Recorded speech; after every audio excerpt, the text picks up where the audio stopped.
The deafening crack of a gunshot split the dawn air as Naomi Armstrong clutched her father's lifeless hand, his blood seeping into the parched Arizona soil. At 22, she had just become an orphan in the unforgiving territory of 1877, a place where survival required more than the tears streaming down her dirt-smudged face. "Ain't no use cryin', miss," the undertaker said as they lowered her father into the hastily dug grave 3 days later. "Tears don't bring nobody back in these parts." The small mining town of Silver Creek gathered for the burial, most out of obligation rather than genuine grief. Jonathan Armstrong had been a quiet prospector, striking modest silver, but never the fortune he'd promised his daughter when they'd left Chicago 5 years ago. Now Naomi stood alone, her black dress billowing in the hot desert wind, her mother's locket the only jewelry adorning her neck. "Miss Armstrong," Sheriff Walters approached after the sparse crowd dispersed. "I'm awful sorry about your pa, but I've got to ask, what are your plans now? This ain't no place for a woman alone." Naomi lifted her chin, though her eyes remained swollen from crying. "I'll manage, Sheriff." "My father's claim about that," he interrupted, shifting uncomfortably. "Banks calling in the loans. Claim ain't worth much anyway, according to the assayer." She felt her world crumble further, but we were close to a new vein. "Father said, men say a lot of things when they're chasing silver dreams," the sheriff replied, not unkindly. "Town council suggests you take the next stage to your relatives back east." "I have no one back east," she replied. "Everything I have is here." The sheriff removed his hat, revealing a balding head slick with sweat. "Well then, Miss Armstrong, Widow Jenkins might need help at the boarding house, or there's always." He trailed off, eyes darting toward the gaudy saloon at the end of the dusty Main Street. "I'll speak with Mrs. Jenkins," Naomi said firmly, turning away before he could see fresh tears threatening. Within a week, Naomi had sold what little possessions remained after the bank's collection and secured a position at the Silver Creek boarding house, cleaning rooms and serving meals to dusty travelers. The work was exhausting, the pay meager, but it kept a roof over her head and food in her stomach. "Girl, you need to find yourself a husband," Mrs. Jenkins declared one evening as Naomi scrubbed the dining room floor. "Pretty thing like you shouldn't be on her knees scrubbing other folks' dirt." "I'm not looking for a husband," Naomi replied, wringing her rag into a bucket of gray water. "Everyone's looking for something in these parts," Mrs. Jenkins continued, "whether they admit it or not." Naomi said nothing, focusing on a particularly stubborn boot print. The truth was, she'd come to Silver Creek with dreams of her own of painting landscapes and perhaps opening a small art shop. She'd brought her watercolors and brushes all the way from Chicago, saving them even as they sold their piano and her mother's silver. But those dreams seemed childish now, a luxury she could no longer afford. As September faded into October, a harsh winter descended on Silver Creek. Business at the boarding house slowed, and Mrs. Jenkins reduced Naomi's hours. With her savings dwindling, she began taking in mending work, her fingers working late into the night by lamplight. One bitter December morning, a commotion outside drew Naomi to the window. A cattle drive was coming through town, a rare sight in winter. Cowboys herded several hundred head of cattle down the main street, their shouts and the lowing of the beasts creating a cacophony that echoed between the buildings. "Lord have mercy," Mrs. Jenkins exclaimed, joining Naomi at the window. "That's the Diamond D outfit.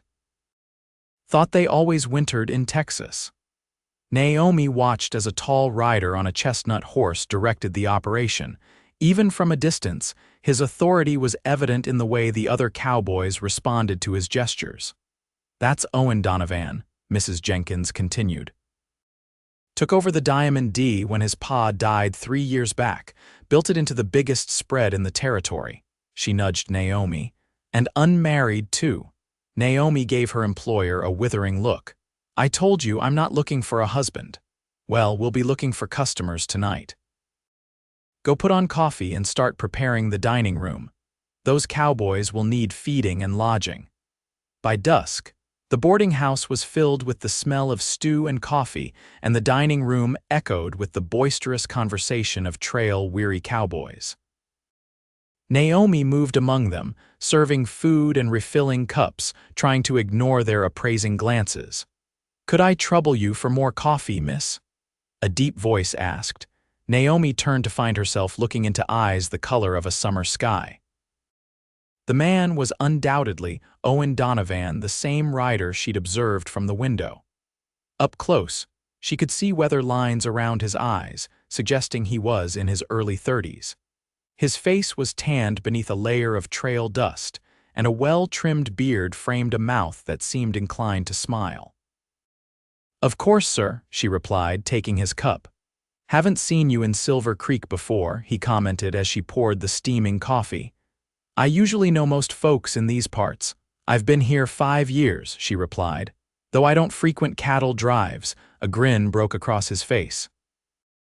"Fair enough. I'm Owen Donovan, Naomi Armstrong," she responded automatically. "Armstrong," he repeated, his brow furrowing slightly. "Any relation to Jonathan Armstrong?" She stiffened.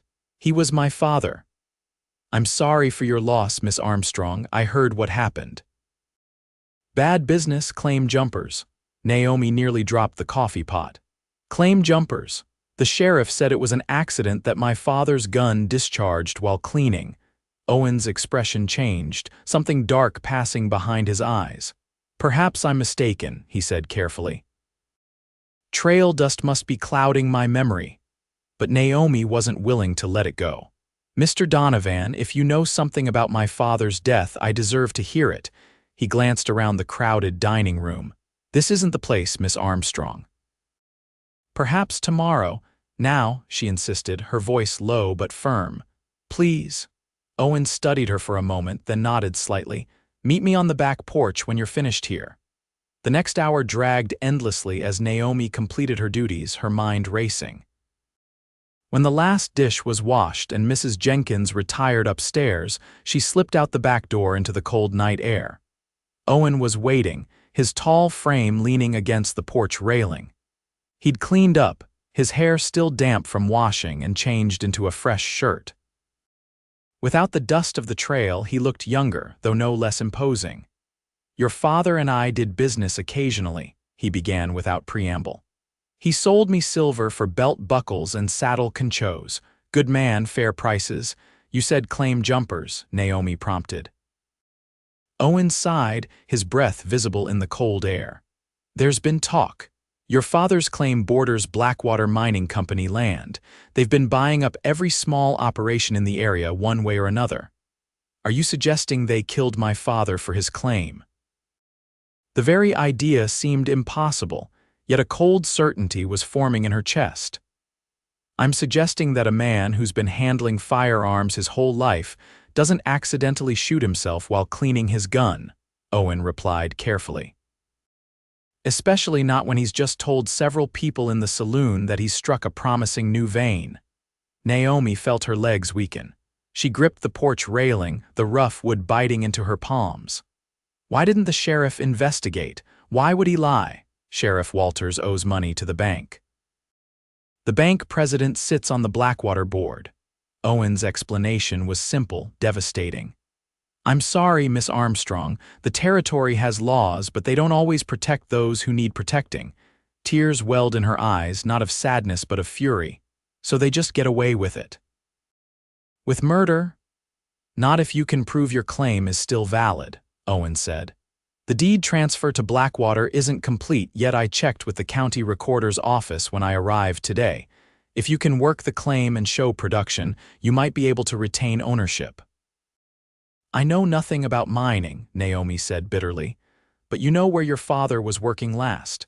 Where this new vein might be." She thought back to their final conversation. He was excited about a new tunnel in the northern section, said the rock there had promising striations. Owen nodded slowly. "I could look at it for you. I worked some silver claims before taking over the ranch." "Why would you help me?" Naomi asked, suddenly suspicious. "What's your stake in this?" A ghost of a smile crossed Owen's face. "Let's just say Blackwater and I have history, bad history." And I believe in fighting for what's rightfully yours. She studied him in the moonlight, trying to discern his true intentions. My father trusted people too easily. It got him killed. Smart woman, Owen acknowledged. I don't expect your trust, Miss Armstrong.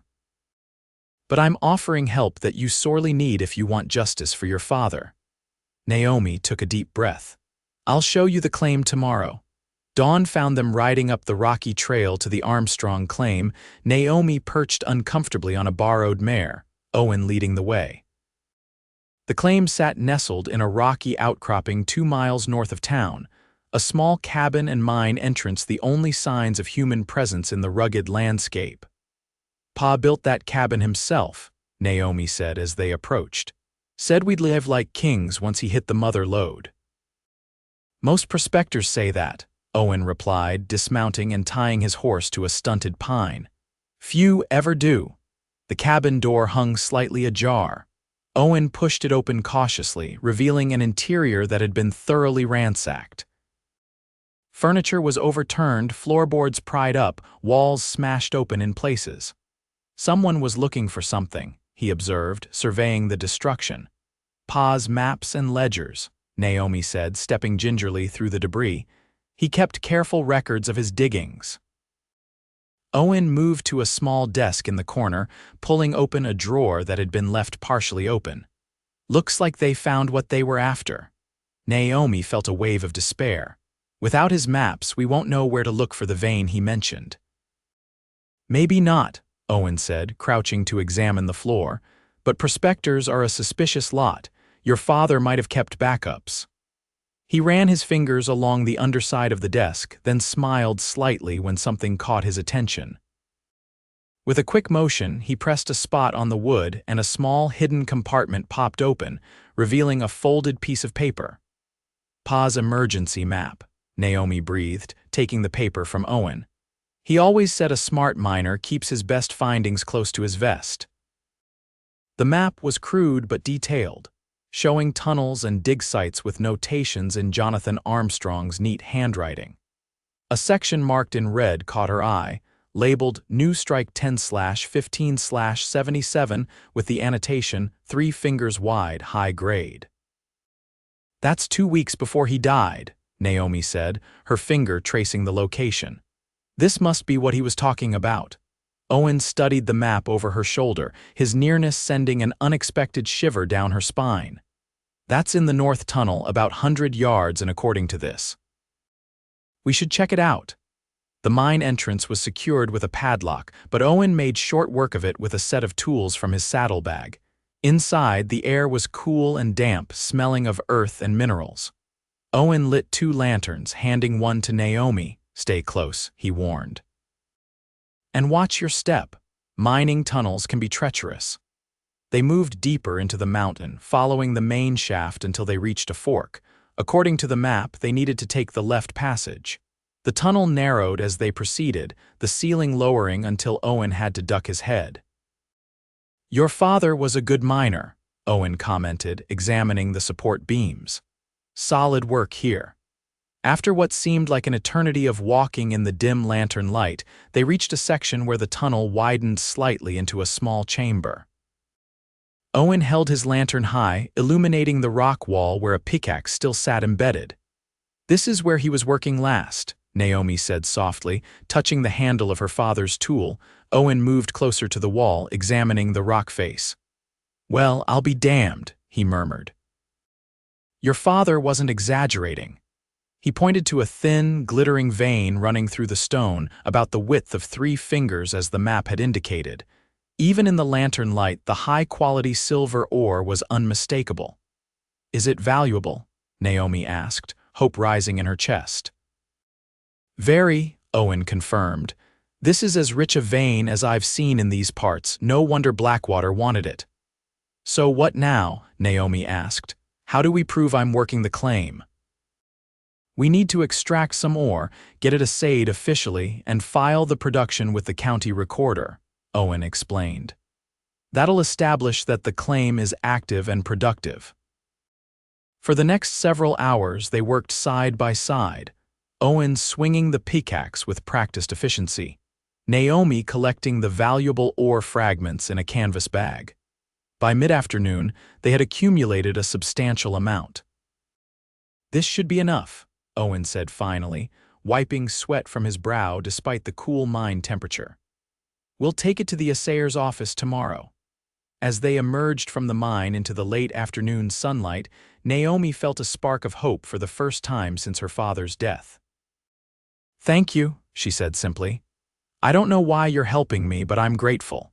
Owen secured the mine entrance and turned to face her. "Maybe I just don't like seeing the big fish swallow the little ones," he said. "Or maybe I don't like seeing a woman called too sad to laugh by the town gossips." Naomi blinked in surprise. "People call me that, people talk," he said with a shrug. "Especially when a woman keeps to herself and works herself to exhaustion rather than accepting their pity." She looked away, embarrassed that her grief had become town gossip. "I haven't had much reason for laughter lately." Owen stepped closer, his expression softening. "Your father wouldn't want that for you, Naomi." The sound of her given name on his lips startled her. Their eyes met, and for a moment, something passed between them, a connection that transcended their brief acquaintance. The moment was shattered by the sound of approaching horses. Owen's hand immediately went to the revolver at his hip as 3 riders appeared on the trail below. "Blackwater men," he muttered, recognizing the lead rider.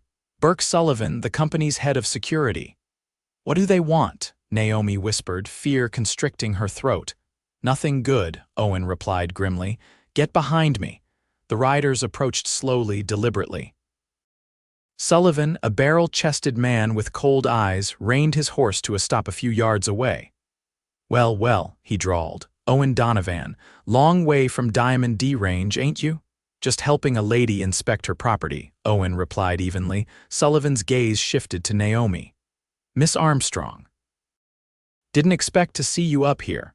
Word was you'd taken employment in town, given up on your father's unfortunate investments." "The Armstrong claim is active and productive," Owen stated before Naomi could respond. "We've just extracted high-grade ore that we'll be registering with the county tomorrow."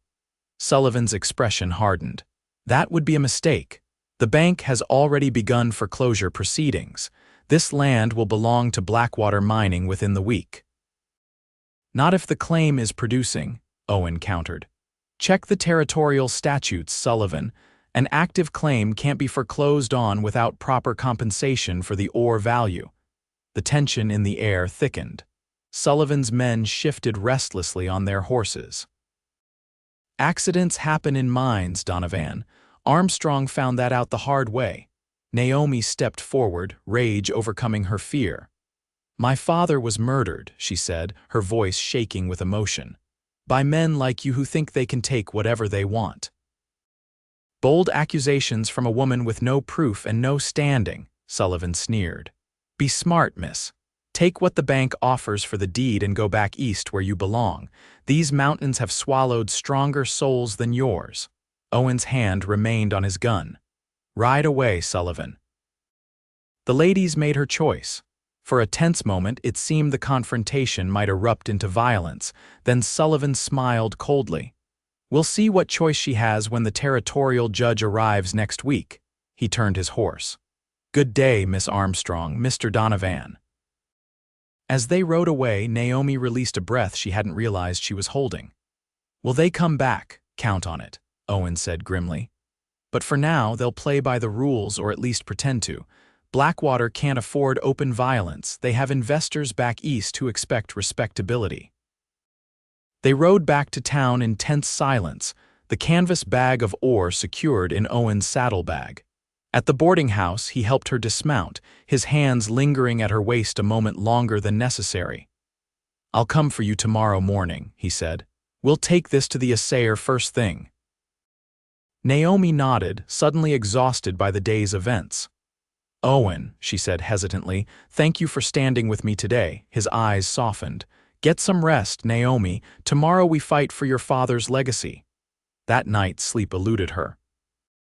Naomi lay awake, replaying the day's events, the discovery of the silver vein, the confrontation with Sullivan, and most persistently, the feeling of Owen's hands at her waist, the intensity in his eyes when he spoke her name. It was foolish, she knew, to allow such thoughts when her very livelihood hung in the balance, but they came unbidden nevertheless. Morning arrived with a sharp knock at her door. Mrs. Jenkins stood in the hallway, an unusual expression of concern on her normally stern face.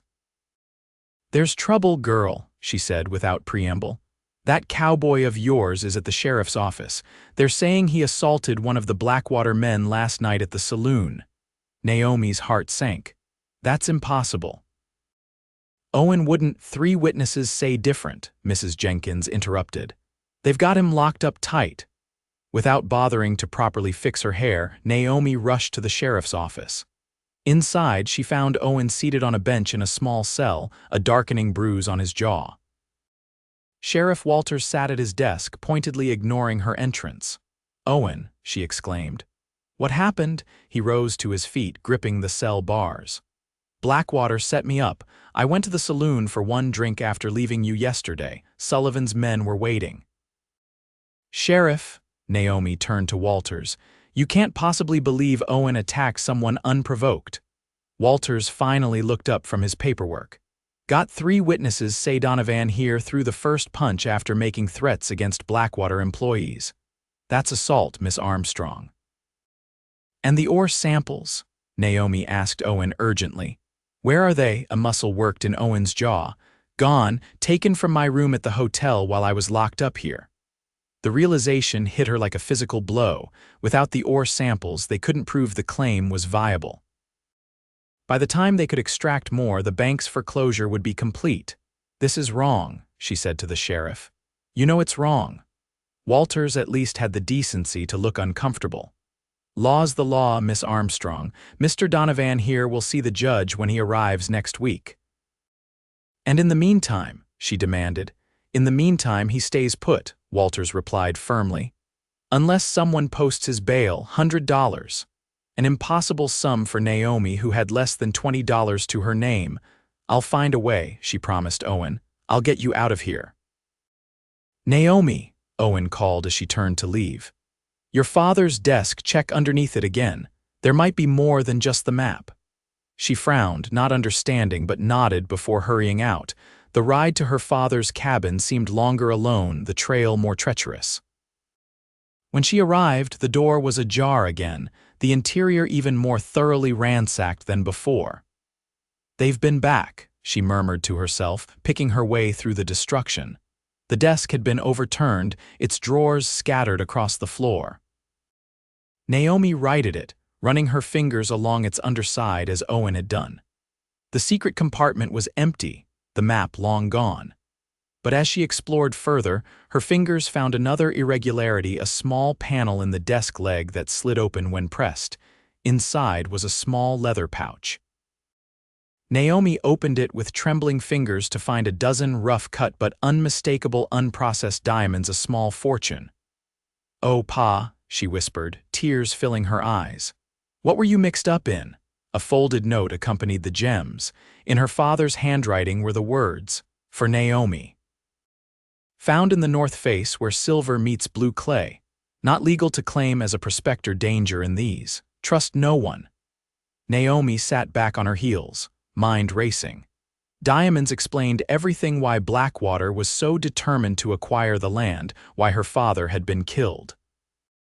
Silver claims were valuable, but diamonds in the Arizona territory would be worth killing for. With renewed determination, she secured the pouch in her pocket and rode back to town. At the bank, she approached the teller with confidence she didn't feel. "I'd like to speak with Mr. Hargrove," she said, naming the bank president. "It's regarding my father's loan." Hargrove received her in his office, a portly man with shrewd eyes that assessed her threadbare dress with barely concealed disdain. "Miss Armstrong," he said without rising from his desk, "I understand you're contesting the foreclosure on your father's claim." "I'm here to settle his debt," Naomi replied, withdrawing 3 diamonds from the pouch. "These should more than cover what he owed." Hargrove's eyes widened, his composure slipping momentarily. "Where did you get these?" My inheritance, she said simply. Are they sufficient? After a careful examination with a jeweler's loupe, Hargrove grudgingly acknowledged their value. These would indeed clear the debt with considerable excess. However, there are questions about their origin is not your concern, Naomi interrupted. My father's debt will be settled, and I'll take a receipt confirming that the claim remains in my name free and clear. Hargrove's expression darkened. Miss Armstrong, I strongly advise you to reconsider. Blackwater Mining has expressed interest in acquiring that land at a fair price. For a young woman alone, managing a mining operation would be impossible. I'm not alone, Naomi replied evenly. And I'm not selling. With visible reluctance, Hargrove prepared the paperwork, officially clearing the debt and confirming her ownership of the claim. Next, Naomi visited the territorial magistrate's office where she paid Owen's bail with another diamond, despite the clerk's suspicious questions about its provenance. When she returned to the sheriff's office, Owen's surprise at seeing her was evident. How did you manage it? He asked as Sheriff Walters unlocked the cell. My father left me more than just a silver claim, she replied quietly. We need to talk privately. In her small room at the boarding house, Naomi showed Owen the pouch of diamonds and her father's note. Diamonds, he breathed, examining one of the stones. In Arizona territory, this changes everything. It explains why they killed him, Naomi said, and why they want the claim so badly. Owen nodded grimly. Diamond mining is controlled by powerful interests back east and in Europe. A find like this could break their monopoly if it became public knowledge. What do I do? She asked. I've secured the claim, but Blackwater won't stop coming. Owen was silent for a long moment, turning one of the rough stones over in his hand. You have options, he said finally. You could sell to Blackwater for a fortune and leave this place behind. Or you could try to work the claim quietly, taking out just enough to live comfortably without drawing attention. Or, she prompted, sensing he had another idea, or you could expose the whole thing. Take these diamonds and your father's note to the territorial governor. Make it public that Blackwater murdered a man to steal diamond-bearing land. Naomi considered each possibility. What would you do? Owen set the diamond down and met her eyes. I'd find justice for your father. But the choice has to be yours, Naomi. I can only stand with you, whatever you decide. The intensity in his gaze made her heart quicken. Why are you doing this? Standing with me against Blackwater would make enemies of powerful men. Your ranch could suffer. Because sometimes a man sees something worth fighting for, he said simply. Something more valuable than diamonds. In that moment, something shifted between them. Naomi became acutely aware of his presence in her small room, of the way his eyes lingered on her face. When I first saw you, Owen continued, his voice lowering, serving coffee with tears barely held at bay, something in me recognized something in you. The town gossips call you too sad to laugh, but I see a woman of extraordinary courage. Owen, she whispered, not trusting herself to say more. Your tears water my soul, Naomi, he said, reaching out to touch her cheek. They remind me that in this harsh land, tenderness still exists. She leaned into his touch, allowing herself this moment of vulnerability. I'm afraid, she admitted, not of Blackwater, but of hoping again.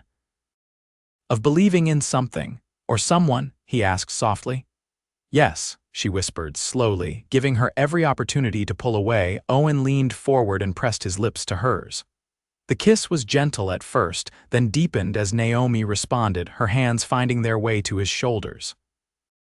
When they finally broke apart, both slightly breathless, Owen rested his forehead against hers. Whatever you decide about the claim, know that my feelings won't change. Naomi stepped back, needing space to think clearly.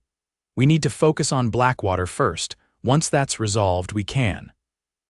She trailed off, unable to put into words what had just transpired between them.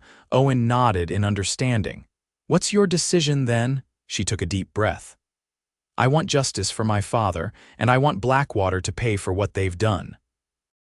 The next week passed in a whirlwind of activity. With Owen's guidance, Naomi documented everything: her father's note, the location of the diamonds, the threatening encounters with Sullivan, and the suspicious circumstances of her father's death. They sent a detailed letter to the territorial governor in Prescott, along with one of the rough diamonds as evidence. The response came faster than expected. A U.S. Marshal arrived in Silver Creek, accompanied by federal mining inspectors. Sullivan and 2 Blackwater employees were arrested, and Sheriff Walters found himself facing obstruction of justice charges. The examination of the Armstrong claim confirmed what Naomi's father had discovered: a rare deposit where diamond-bearing blue clay intersected with a silver vein. Such findings were virtually unheard of in the United States. On a crisp November morning, Naomi stood on the porch of her father's rebuilt cabin, surveying the activity below. A small but efficient mining operation had been established, with proper permits and government oversight. She had partnered with a reputable mining company from San Francisco, maintaining majority ownership while ensuring the claim was properly developed. The sound of approaching hoofbeats made her smile before she even turned. Owen dismounted from his chestnut gelding, looking more at ease than she'd ever seen him. "The Diamond D is missing its owner," she teased as he climbed the steps to join her. "My foreman can handle things for a few days," he replied, pulling her into his arms.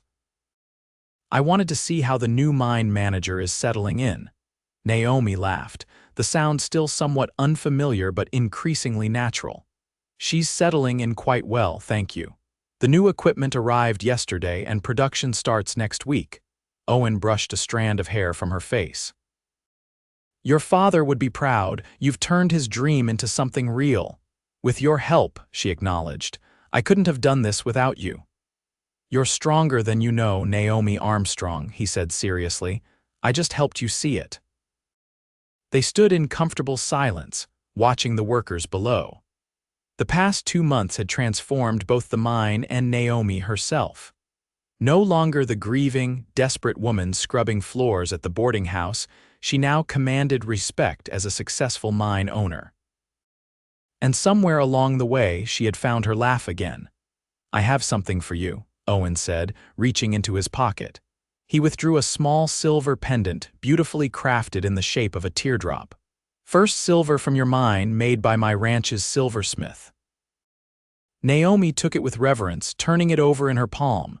"It's beautiful."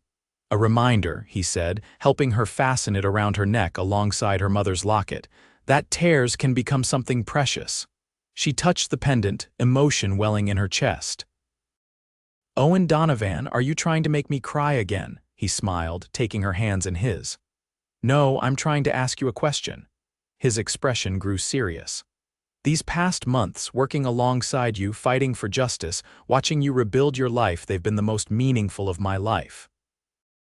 Naomi's breath caught as Owen dropped to one knee.